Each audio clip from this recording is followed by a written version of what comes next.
Hi, everyone. This is Jackie Cooper with the Blockchain Legal Institute and the Crypto Blockchain DeFi Conversation Cruise Conversations. This is the first of our conversations. Our keynote as someone who has actually been in this crypto blockchain DeFi conversation space for a while, and he is doing something that is not unique, but very needed in this space. And when I say not unique, it's because within our community, sometimes what you start, others sometimes try to emulate. But again, everyone has a different niche and is doing a different service or product. So the purpose of these conversations is definitely to have everyone who's listening, who's new to the space, as well as those that are more experienced, kind of take a step back and think, where's the future of our community going? I know currently, I think it was yesterday, Bitcoin went over 100,000, which has been predicted. But again, in this market, in this community, it's all about doing your research, understanding more about how this might apply to you. Or not apply. And these conversations are to provide you guidance and resources, and also to know who to reach out to if you have questions. So I really am excited to introduce Jack. He's here and he's over the water. I'm in the United States. He's overseas. Jack, how are you doing today?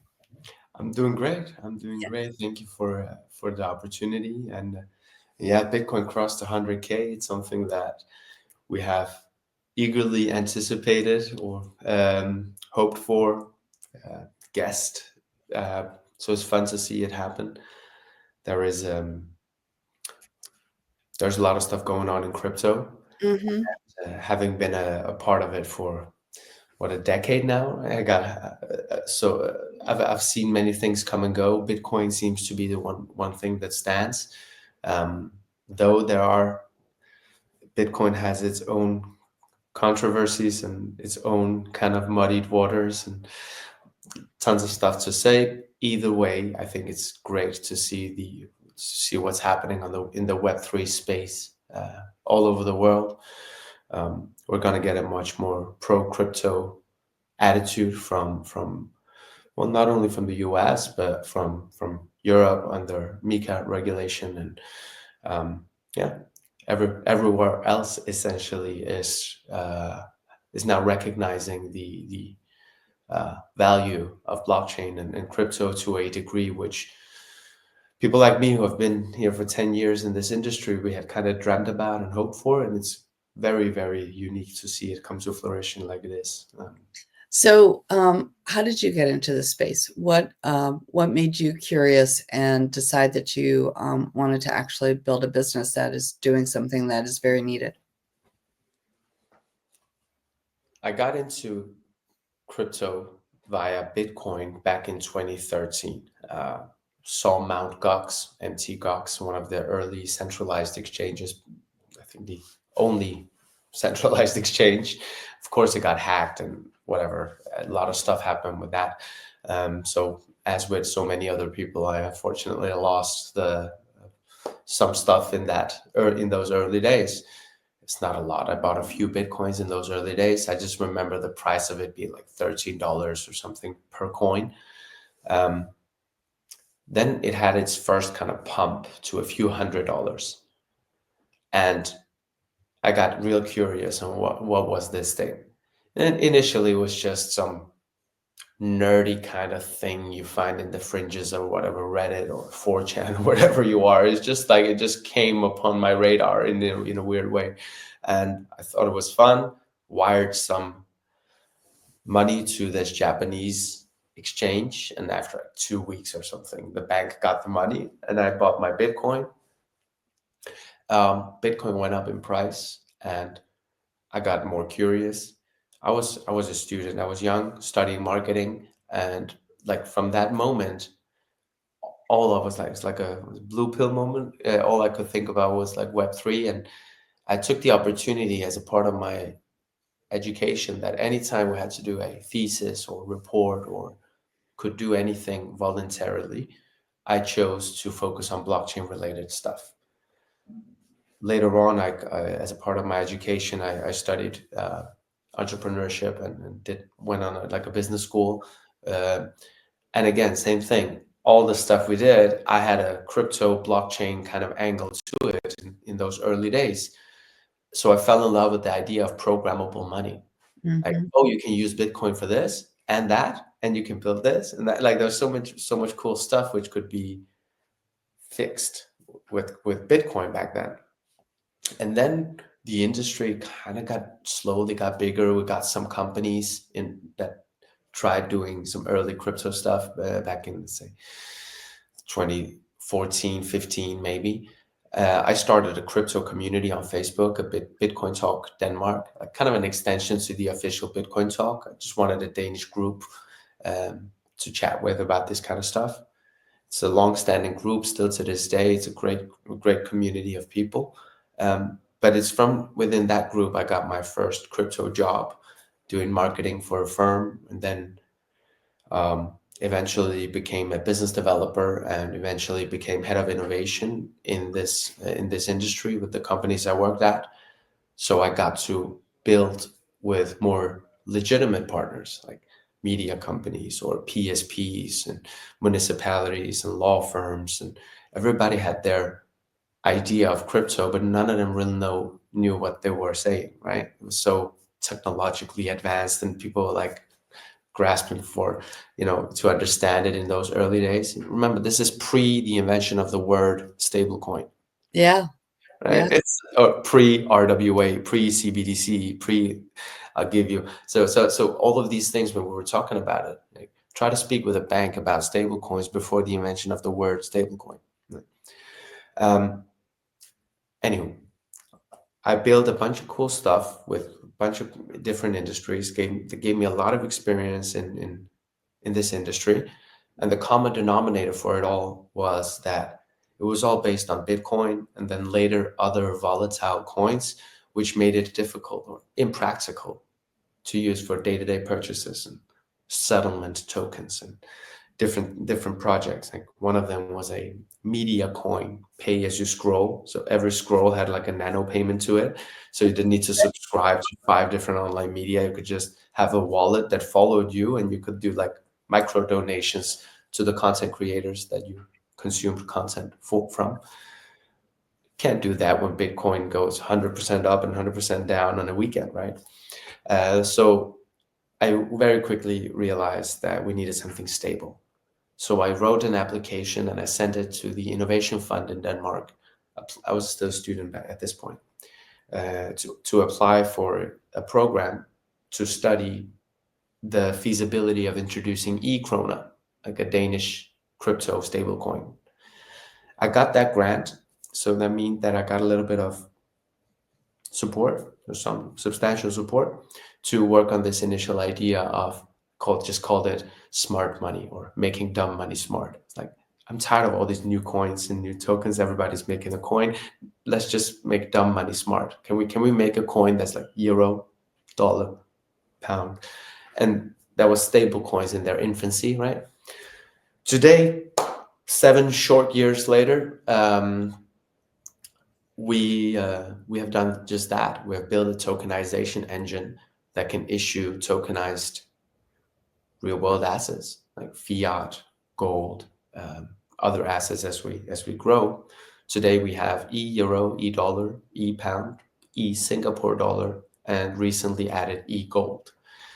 Our company offers stablecoins as a service because the dream has always been to empower innovators like myself in Mm. different industries, like I was in my years, so that they can build cool stuff without Aryze's involvement. We want to be the printer. We don't want to be the bank in that sense. So it is about creating programmable money, versatile tools. We just launched e-gold very recently, and we can convert e-dollars to e-gold instantaneously. We can even deliver the physical gold. So we can go from zeros and ones to physical metals, kind of more like alchemy than cryptography. So yeah, Danish company headquartered here in Copenhagen, and the mission statement is the same as it was in day one. Let's make dumb money smart. I love that. So do you see that as the future of money? I see the future of money being very abstract. Like, what is money today? Money today is super abstract. Like, Yeah. regular folk, nobody understands. Even industry professionals barely understand how money works because it's so weird and it's so built on top of different structures, right? And like, it's as TradFi as it gets. And now with the superpowers that crypto can give to the economy, right? You got to involve Bitcoin into that. You got to involve stable coins, which are treasury backed, into that. You got to involve. So money is already evolving, right? Money has been continuously evolving always, right? It's not too many years ago that the fractional reserve requirements were removed, and banks could just kind of keep the finger stuck on the printer. you know there used to be so money has always been changing, and I think that this is now a different attitude towards that change. It's not like, let's wait for Caesar to put a new face on the coin. It's more like, let's do it ourselves. Can we make something better? Can we make a coin that has some gold, some treasuries, some euro in it? Sure, why not? Make it happen. And that's the superpower that the world has today, that we have never had anywhere in history. Like, everybody who tried to challenge status quo when it came to who prints the money, they got stopped always. And Bitcoin and cryptocurrency and decentralization cannot be stopped. Saw that since torrents, piracy. There's a reason that works, because you can't stop a million people from doing something. You can stop one dude or one server, but you can't stop a community, right? And that's what Web3 is. It's a strong community of enabling forces that wants to challenge status quo. Now it has cemented into such a tangible foundation that the established have to utilize it or they'll be left out. That's very true. Kind of like AI. It's gotten so far that it's so good that if you don't use it, you're going to be left out. Crypto is the same thing. If a 13-year-old underbanked kid from Congo can do 7 swaps of gold to Bitcoin to real estate tokens in a fraction of a dollar, but I have to pay $10 every time I make a trade on the TradFi platform because I'm regulated, or who's the future unbanked? So that's why we're seeing that 90% of central banks working on central bank digital currencies. Most big banks are doing something blockchain related in one way or another. And yeah. So it's interesting, when we started the crypto blockchain DeFi conversation cruise idea, the initials are CBDC, and we were trying to do a play on the CBDC side. I know that there's two different sides of for the idea of having or not having CBDCs because of the concern of controls or other areas that people have brought up. What's your view of CBDCs and how they might be either utilized in different countries or promote the economic freedom that we're talking about? I see many different iterations of CBDCs, of central bank digital currencies. Some of them could have a quite draconian outcome if we're not careful. Some of them are real cool, like that I'm real optimistic about, where it's less of a power grab or a paving the way for a future power grab. What is inevitable, I think, is that CBDCs are happening. We like to think that they're not, because now, say, Trump is president. He said CBDCs will never happen, but Circle dollar, USDC, what is that if not a CBDC? It is a CBDC. It has the same, if it smells like a CBDC, if it looks like a CBDC, it's probably just a CBDC, So thing is here that it's so complex, all of these things, that we're not, as a civilization, asking the right questions. Yeah? So when when a central bank issues a mandate or a report, or let's say in Denmark makes in the early days of crypto, there was like you're basically classified as a terrorist if you dealt with crypto. They did like a smear campaign, and it's like we're not having the right talks, right? CBDCs, not only are they happening, they have happened, Hmm. right? The Danish national currency is 95, 98% digital. 9 out of 10 phones, they use mobile pay. Yeah. Cash is nowhere to be found. What is the Danish e-krona if not a damn CBDC? And in the report of the Danish FSA, they said that it's not feasible introducing a CBDC into Denmark because we already have it. It's not going to fix anything. It's not different. So a CBDC, in my opinion, should be an enabler, an accelerant. Like, for example, in Brazil, there are issues with, or Latin America, there are issues with underbanked individuals and Yes. banks not wanting to give financial inclusion because banks have their own agendas.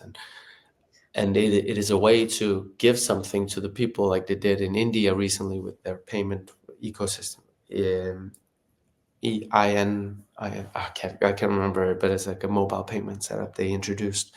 Um, those types of CBDC projects, which can actually do good for people, I think they're inspiring. Um, but as a civilization, as here in the West, we like to look at, let's say, China doing something about CBDCs, or nations in Africa that might consider doing something around CBDCs. And we're like, oh no, it's the beginning of the end. Because look, our president says we don't do CBDCs while doing CBDCs.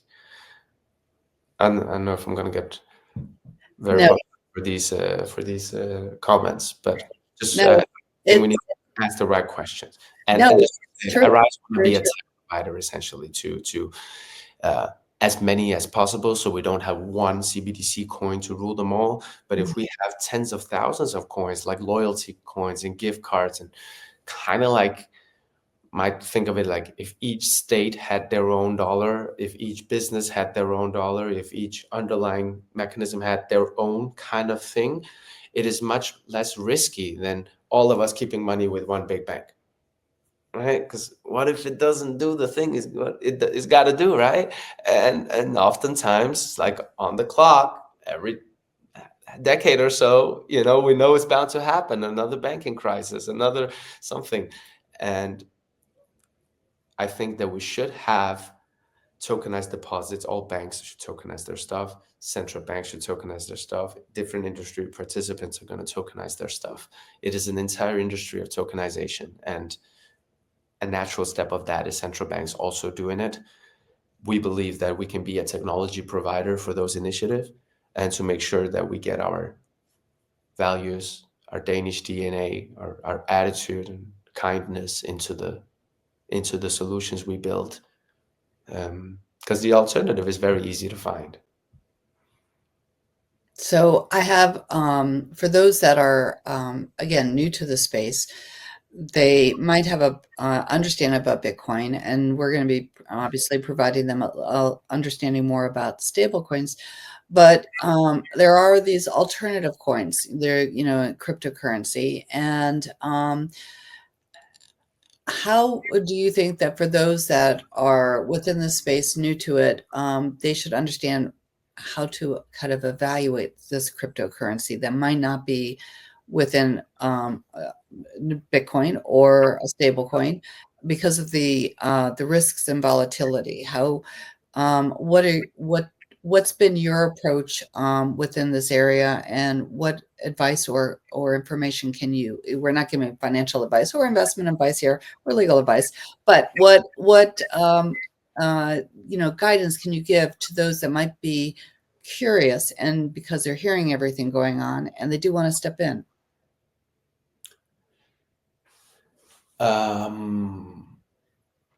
I've said for the past 10 years to everyone, every month, use a $50 or $100 and buy some Bitcoin every month, like a tax on yourself.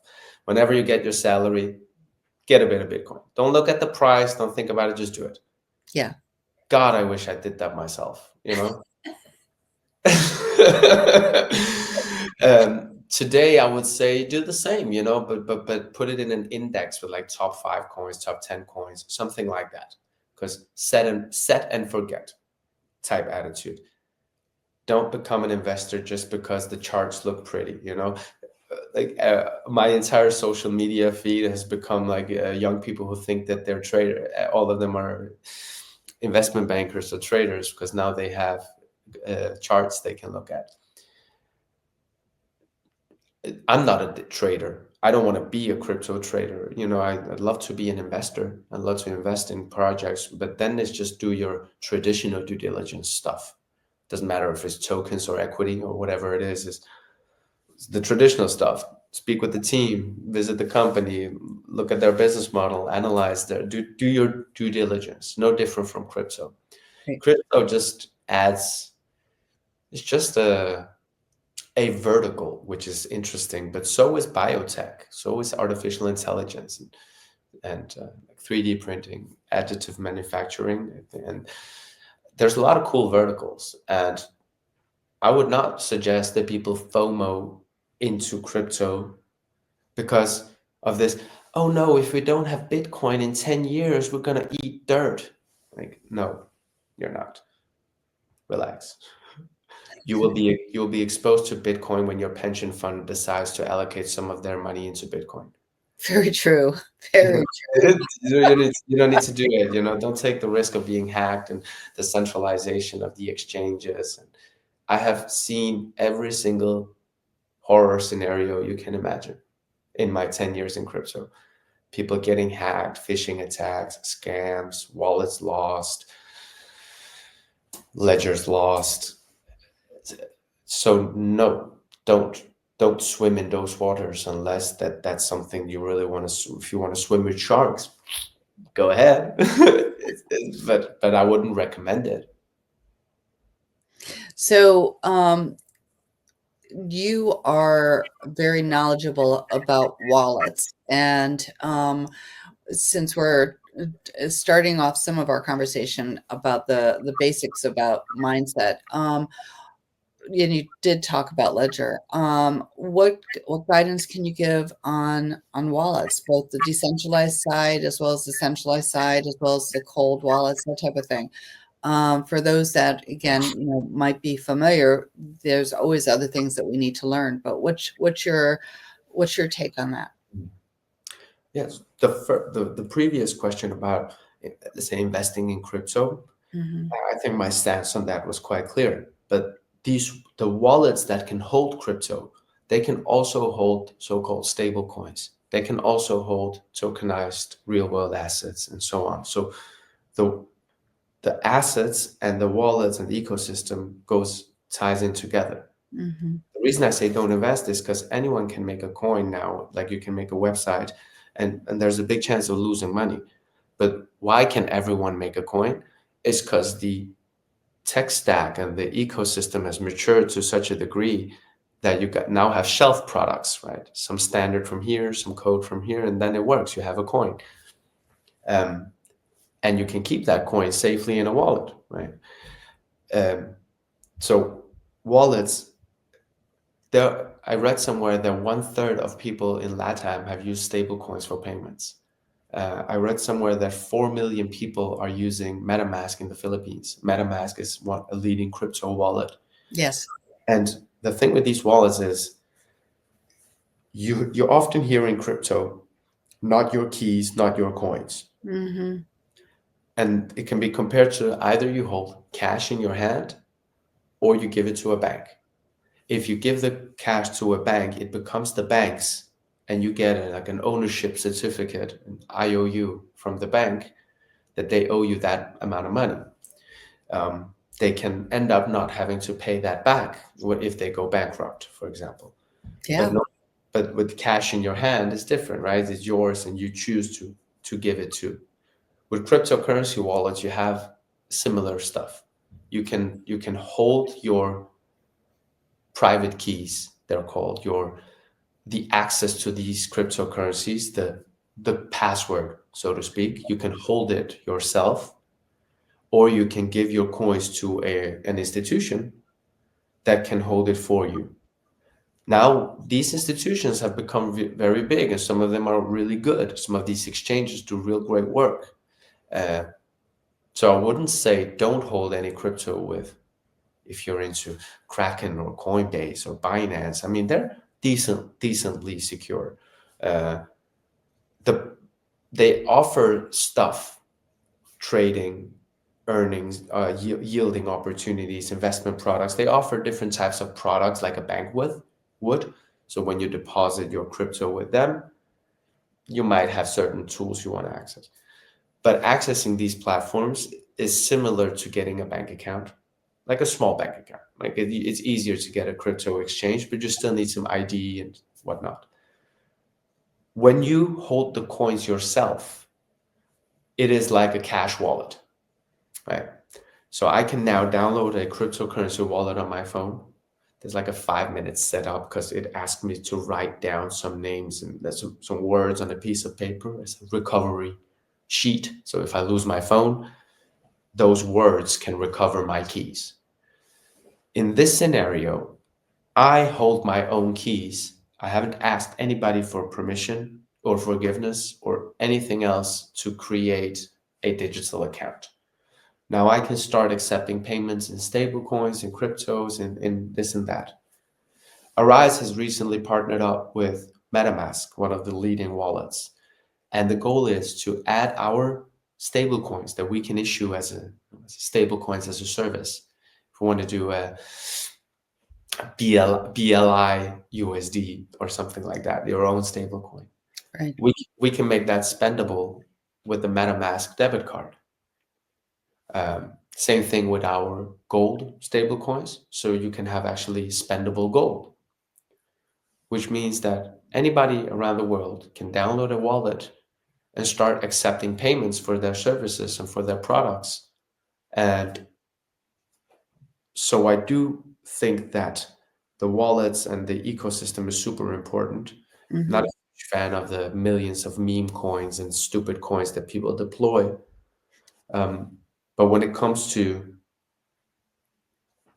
I said before, people shouldn't touch it. That's as an investment. When it comes to using these tools for payments and whatnot, like then there's good wallets and there's stable coins. It doesn't take a lot to start using it. No. Uh, Yeah. as seen with a third of LATAM's population using stables, right? So if they can do it, it's doable, right? It definitely is. It definitely is. So, why did you decide to go the stablecoin route with the technology? I know you shared a little bit more about it, um, but in terms of your fascination with it, was it because you saw that within our global community that we needed to have? Uh, did you see that it would kind of be a fix for inflation or some of the ups and downs in the economies that were happening? Was there something else going on that you also were focusing on within the focus of stablecoin? I thought it was naive to expect that a volatile coin like Bitcoin Mm, would function everywhere. And doing work in the Philippines versus Brazil versus Tanzania versus Armenia, they want different things. yeah, In Armenia, we want to use Armenian dram, like the dollar, not so much the euro. In Brazil, there's other things and other currencies. So it was super illogical thinking that Bitcoin will be used to make a payment within mobile pay in Denmark, which 9 out of 10 phones have installed, or M-Pesa around Kenya, for example, will start using that as their rail. It didn't seem it didn't seem logical. So I anticipated that while this Web3 industry will grow absolutely, the way that it will tap into the real world when you pay your taxes, when you go to the grocery store, that will have to happen with local currencies, something that the state respects and acknowledges. Um, And having that interoperability between dumb money and smart money is inefficient. So we need a version of holding the dumb money in a smart way, because fiat is not interoperable with crypto. It doesn't speak the same language. There's the barrier. But stable coins could be. Stable coins are. So you have kind of an in-between thing between the two things. Hmm. But for me, it was about, the all the cool stuff you could do with Bitcoin. I just wanted that to be done in national currencies. Like if you want to help out with an NGO in Armenia, they kind of want Armenian dram. They got to pay the guy on the ground. Yes. So in the end, it all comes down to some. You might use crypto as a Bitcoin as a medium of transfer, or any coin or any setup you want. But in the end, there's people on the ground who need something else. So you're mentioning something that actually is a lead into my next question to you, the people on the ground. So do you see the creation of the stablecoin community as a way for more of the mass adoption for individuals to be able to understand and feel comfortable with this programmable money, cryptocurrency, and other tokens that we might be evolving that we haven't even thought about yet? Yeah, and I think it's proven by the amount of transaction volume in the other stable coins and the market cap of the stable coins. Like stable coins are a huge part of the Web3 economy today. And statistically, the amount of people using it for remittances and cross-border payments, it's just growing, every day. So I do see stable coins as the gateway to mass adoption. And I see the neobanks and the mobile wallets, the phone native banking, see that as the on and off ramps, that as the application layer to enter this ecosystem. I see that being as much more healthy attitude than expecting everyone to hold their own keys personally, because people lose them. I've seen it. And having a nice trusted entity. Revolut is kind of cool. They accepted crypto stuff now. You can hold crypto in Revolut. They're integrating with MetaMask as well. So you can do suddenly MetaMask to Revolut payments. Eventually, I do hope for a setup which is more resilient than keeping your coins with somebody else. I don't like the idea of keeping the coins yourself in a format where you can lose it. But if we had a way of using biometrics and different ways of doing 2FA to unlock certain contracts that gives me access, like this whole attitude of remembering passwords, it's gonna be outdated. Eventually, you might unlock your wallet just by looking at it, for example, right? And I think that some of these tools, like social login, right? That's the first step. You don't have a wallet, here, log in with Google, you can get a wallet. But these protocols need some more maturity in order to become mainstream. And until then, the Revoluts of the world, they do good work. The Grab Pay. So I know that you're always thinking next steps, and with my background in law and education, and also both of us with families, you mentioned biometrics. One of the concerns I have about that, even though I understand the value of it, is what happens if I'm not around, or if there's a medical emergency. Because if we're trying to create generational wealth for our next generation or our family, and at least with the ledger or with our wallets, we can figure out, okay, how do we give this information to our family member so that way they can then access. It's doable in this. Again, in our company, we use multi-sig for everything. So it means you need multiple signatures to do Mhm. something. So you can have 4 people in a group, and the rules being if 2 of them go together, they can do a transfer, for example. So you can set the parameters. And I could imagine that biometrics could be combined with that, right? So Yeah. if somebody passes away, the kids can go together and scan their faces and then we can see in the log like when it happened, how it happened, and the whole. There's a lot of sub technologies that need to kind of grow up and before this becomes a product, right? There's a lot of involved parties in this reg tech industry, right? And compliance is a beast in itself. So it's not just that, oh, we'll just scan your face and it works. Like, but, but we can play with the idea, and two-factor, multi-signature, that kind of stuff could be very I think people are going to be very comfortable with that idea for sure, because when you go to the airports now, you stand in front of the screen, they look at your face, they scan it to make sure it's the same as the passport and everything else that they have. So all of this technology is definitely being integrated in multiple ways of that we're living.